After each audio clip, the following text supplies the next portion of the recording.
Also, it tells us that it is the mu'adhin, the caller for the adhan, is the one who will tell the imam about the time of the prayer. That tells me something very important. It's not the clock tells the imam, it's the mu'adhin.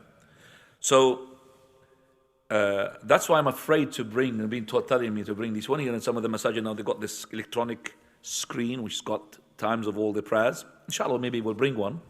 But it's there in there, it says the time of the Iqama. Have you seen them or not? So when the time of the Iqama comes and they start a clock which is counting down. And the people, regardless the imam is there, he's not there, they stand up. So who is the leader now? The clock, not the imam.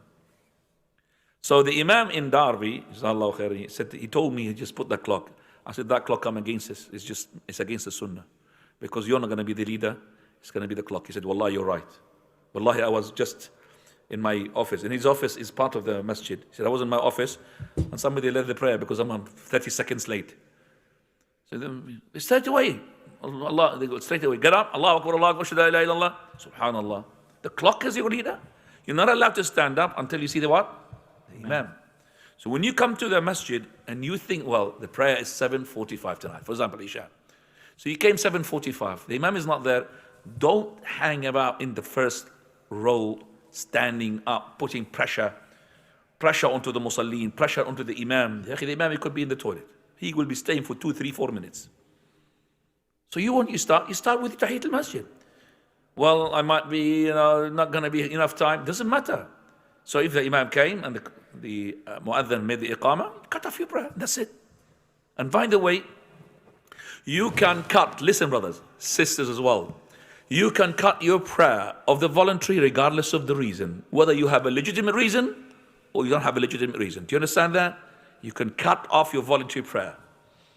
So this is more than a legitimate reason. This is compulsory upon you to cut off the prayer. Prophet sallallahu alaihi wasallam, he said, إذا أقيمت الصلاة فلا صلاة إلا المكتوبة. If the Iqama is to be on, there is no prayer except for that prayer. So you should cut it off straight away, unless you could manage to make your salutation, your tashahhud, the last tashahhud, before the imam says Allahu Akbar for takbirat al-ihram. You have to be standing up before takbirat al-ihram. And this is important, ya ikhwani, to know this. So when you come to the masjid and you see the time is just about to come to the prayer, the imam is not there, start with Tahiyat al-Masjid regardless. But at least you see the imam, you saw the imam is approaching, don't start anything because he's approaching. No, because sometimes the imam, he's in the toilet. So please make it easy for the imam. If the imam knows his people, they will wait for him, he will go and relax in the toilet. But if he knows that these people, they don't really, they are on an edge. If he's late for 5, 10 seconds, they're going to make Iqama. He will not even urinate happily. He will not defecate happily. I'm telling you what, because I was an imam. But I trained my people. No way. And deliberately, sometimes I make them too late. Wait. Deliberately. Just to test them. I'm there, watching. Are they going to be leading or not? Are they lead them 1, and 2, and 3? Deliberately. I'm looking at the clock. And I'm in the office looking.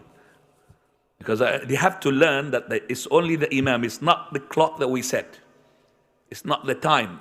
It's the imam has to lead. It's within, of course, reasonable time. And if the imam is going to be waiting, for example, he's going to be delayed for a long time, the successful imam, he will phone somebody, or he's got somebody already there, but let's say there was not there, I'm going to be late. Leave the prayer on time. Khalas. And that's how the people, ikhwani. But otherwise, wallahi, if the administration is no good with the imam, they will let the people to take advantage and start complaining.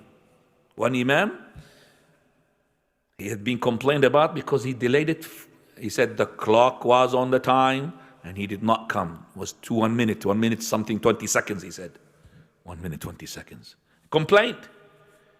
And then the administration, admins, they take this as well on board. How dare you talk to the imam about 1 minute, 20 seconds? Subhanallah. This is not a rocket. It's going to be 1, 2, 3. We got to launch. Yes, we got to take off. Got to take off. What's this? This is the imam. Prophet ﷺ will not the companions, will not go up and stand up until the Prophet of Allah came in. They would say the Prophet ﷺ, they come. And as soon as Bilal sees the Imam come in, he'll start making the Iqama.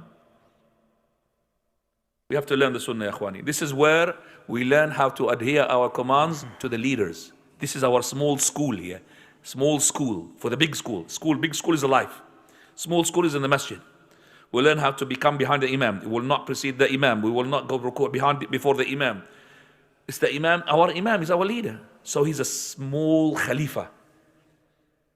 To train behind the small Khalifa. So the ones who adhere to the commands of the masjid definitely will not revolt against the leaders outside the masjid. طيب. تفضل 1172.